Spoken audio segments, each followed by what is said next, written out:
will be required. And lastly, we all collectively have to be wary of the spoilers. The Secretary General mentioned there are spoilers inside and there are spoilers outside. So collectively, we have to defeat their design and attain peace. Thank you. Thank you very much, Mr. Secretary General. Three very brief messages. First, to express my deep gratitude and appreciation to the generosity and hospitality of Pakistan, having received for 40 years millions of Afghan refugees. In a world where so many borders are closed, in a world where so many refugees are rejected or stigmatized, Pakistan has not only opened its borders, but the Pakistanis have opened the doors of their houses and have opened their hearts to support Afghan refugees.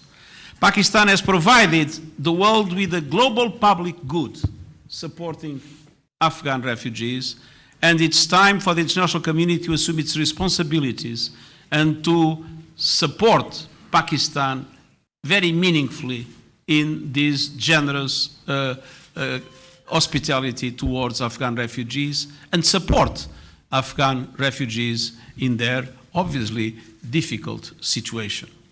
Second message, paying tribute to the resilience and the courage of Afghan refugees, Afghan displaced, Afghans living in very dramatic conditions in their own country. And to say that it's time for Afghans to have a chance for peace, it's time for Afghans to have a chance for development of their own country. And the second message is that there is an opportunity for peace we cannot miss. We have not the right to miss this opportunity. No Afghan will forgive us if this opportunity is not seized. It is absolutely essential that all Afghan leaders and all members of the international community do everything possible to make peace become a reality. I'm very encouraged by the strong commitment of Pakistan to peace in Afghanistan. And it's also very important that the whole of the international community, once peace is achieved, decides to invest massively in Afghanistan to allow for the country to be able to develop itself and to create the conditions of prosperity that are needed for Afghans to return and face a new and prosperous life, and for peace in the region to be consolidated forever. I want to once again express my great gratitude for the wonderful hospitality I'm enjoying here in Pakistan and for the excellent opportunities that were given to me to participate in so many events in which Pakistan is contributing so positively, not only for the support to Afghan refugees, but for peace and for international cooperation and support of the UN in this very important moment we are living together. Thank you, Mr. Secretary General. High Commissioner for Refugees. I really don't want to repeat what has already been said, which says it all, other than one, of course, thank very much the government of Pakistan for organizing this conference. I think it is important to sometimes take a little step back, reflect on a long time situation and try to catalyze interest and support. One, because of course, as both the Foreign Minister and the Secretary General have said, we have an opportunity here. We must hope that we have an opportunity here. I said it earlier in the panel, you know, Afghans are among the most disappointed people in the world. We can't disappoint them again. It would be really a betrayal this time. But I think that all that we heard about commitments to peace, commitment to cooperation between Afghanistan and Pakistan and in the region provides a very good framework for solutions.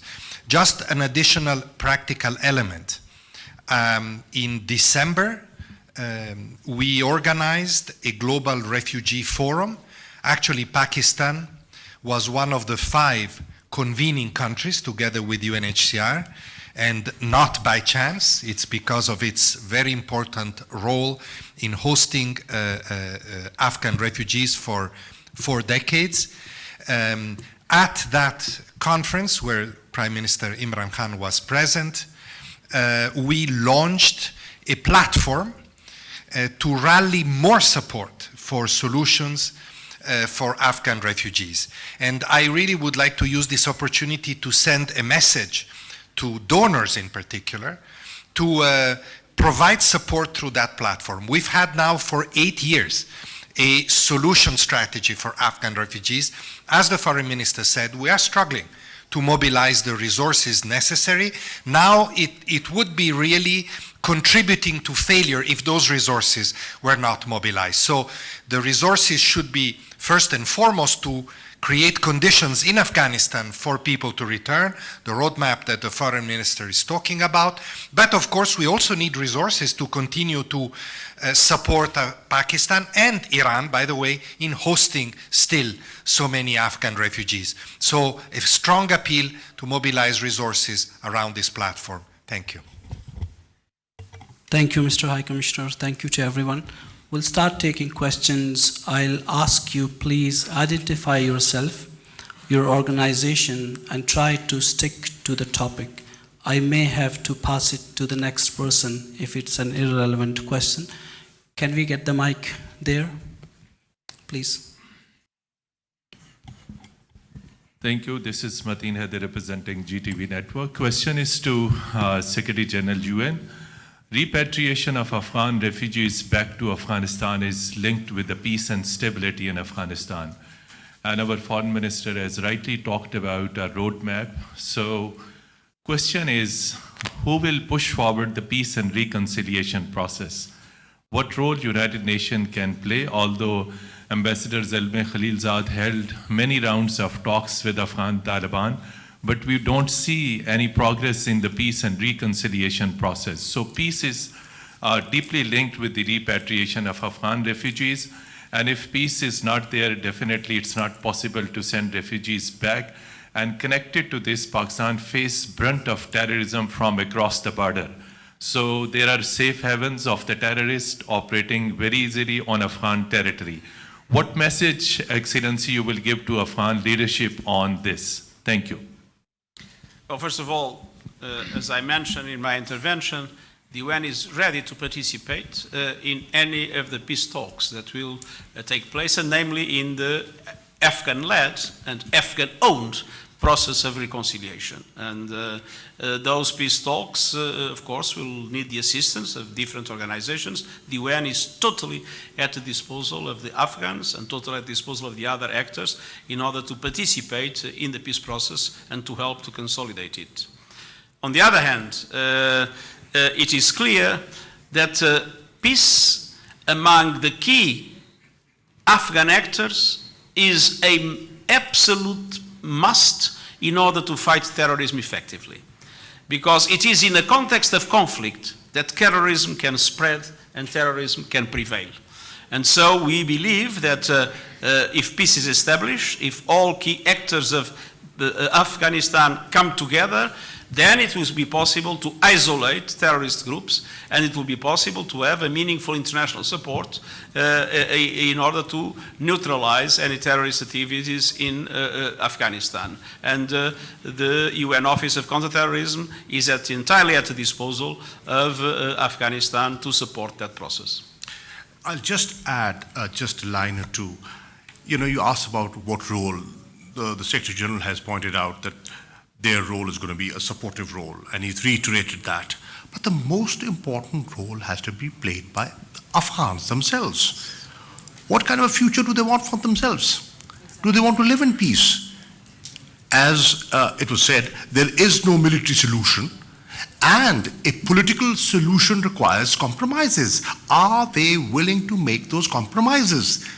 That has to be decided, and hopefully that intra-Afghan dialogue will lead to those compromises. Thank you very much. We have a question here. Please identify yourself. This is Sumaira Khan, and I'm representing Indus News. Secretary General, my first part of my question is from you. That most of the times that we observe that, apart from all the political turmoils within Afghanistan and some of the time in Pakistan as well, the onus, according to the majority, the onus comes on Afghan government as well if they have to act responsibly towards all the political acts of that are happening in Pakistan as well. So most of the times it is the political statements that are the cause and that the reason for ruining and destabilizing the entire process, and it makes Pakistan feel to reverse and to strictly go through the entire process of repatriation and to make it as soon as possible. So don't you think that the political government in Afghanistan should also act responsibly towards making things easy for Pakistan and making things easy for Afghan refugees in Pakistan as well? And Mr. Foreign Minister, my second part addresses you that when we talk about keeping refugees, Afghan refugees in Pakistan for more time, and we keep on giving them deadlines, so what is our economic condition right now to have them for another 5 years or 10 years? Do we have any plan on hard paper to share with UN so the donors come forward and they also take part in that and to shed some responsibilities and burden of Pakistani government in that regard? Thank you so much. My answer is very simple. I think it's high time for donors to see Pakistan as an essential partner in the protection and assistance of refugees, and to see Pakistan as an essential partner in the construction of the peace in Afghanistan, and to correspond to that by a very strong support to Pakistan in the context of the global solution of all the problems we have been discussing today. Well, you are aware of the economic challenges that Pakistan is facing. I mean, that's no news to you. When we talk of repatriation, we have to keep in mind the capacity to absorb. If we keep pushing people and they cannot be absorbed, then you have seen in the past that there was a trickle back. We do not want that. It has to be well thought out, it has to be planned, and it has to be synchronized with our ability to send them and their ability to absorb them. Thank you very much, please. This is Zargun Shah from Geo Television. Here, sir. My question is to the Secretary General, and Foreign Minister can also add his comments too. Mr. Secretary, you have been visiting Pakistan a number of times as head of the UNHCR. Please tell me from the cores of your heart that what is the future of the Afghan youngster who were born in Pakistan and brought up in Pakistan? Don't you think they have a very confused future because they are almost Pakistani, half at least, if not full? Thank you. I think that, as I always say, and I believe it's UNHCR's doctrine, the preferred solution for refugees is always voluntary repatriation in safety and dignity. In all massive return process in the world, there is always a group of people that in between got integrated in the society in which they live because they married, because they have other kinds of links. And let's not forget that beyond the refugee phenomenon, there is a migration phenomenon in this region.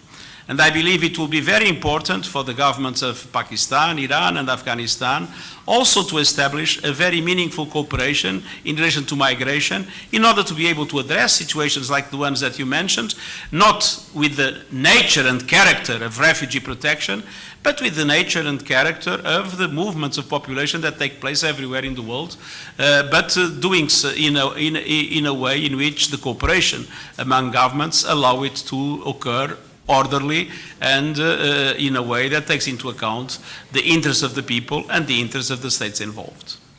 Well, it all depends upon what the Afghan youth want for themselves for the future. They can take advantage of the linkages that they've developed in Pakistan, having lived here for years. Many of them have been born here, bred here, educated here.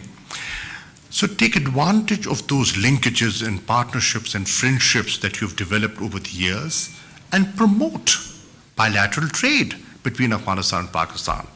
Attract investments into Afghanistan and from Afghanistan, you are the most natural ambassadors for that kind of linkage creation, and depends on your ability to take advantage of your connections here. Mr. High Commissioner, you want to add? Yes, I wanted to also comment on this question because it's an important one.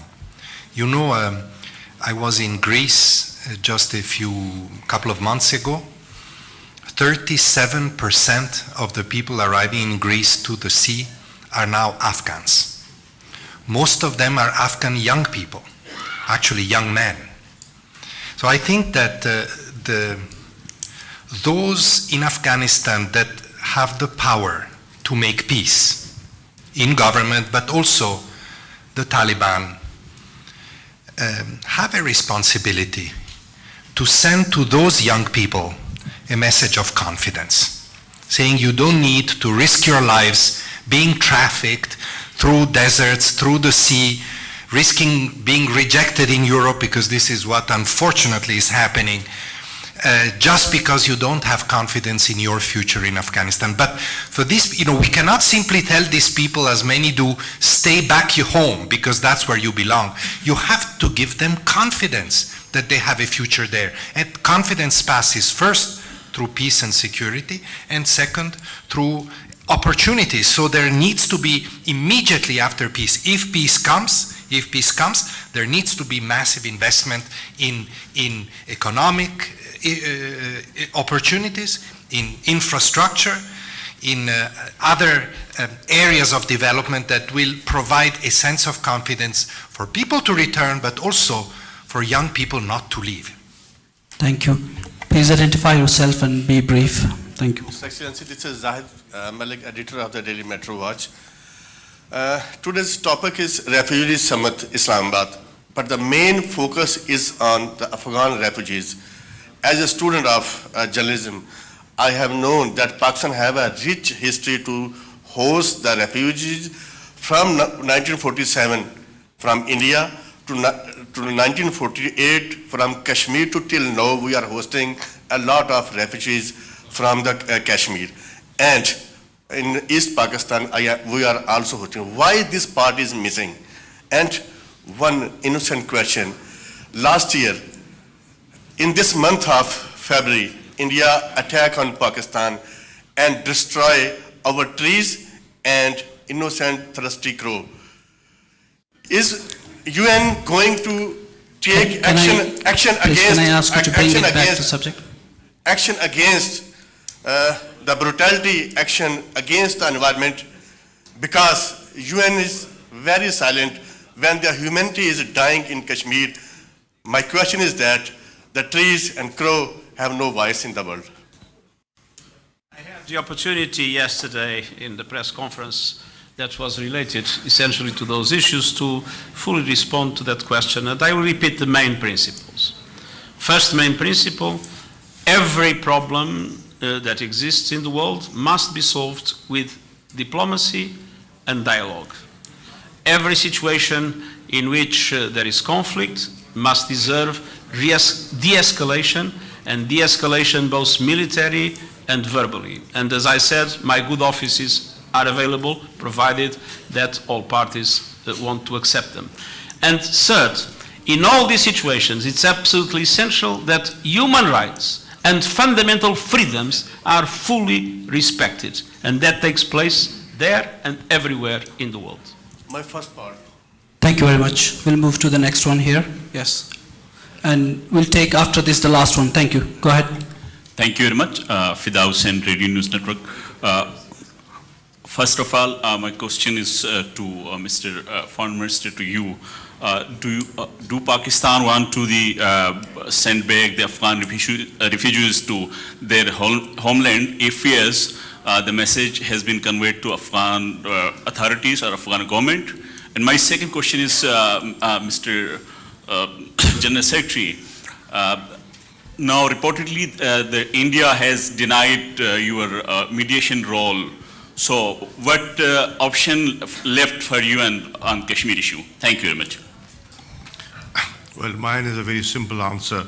Do we want them to go back? Obviously, we want them to go back. That's their home. That's where they belong. And that's where they should be. So, we want to facilitate, and we want to cooperate, and we want to be responsible in fulfilling this obligation.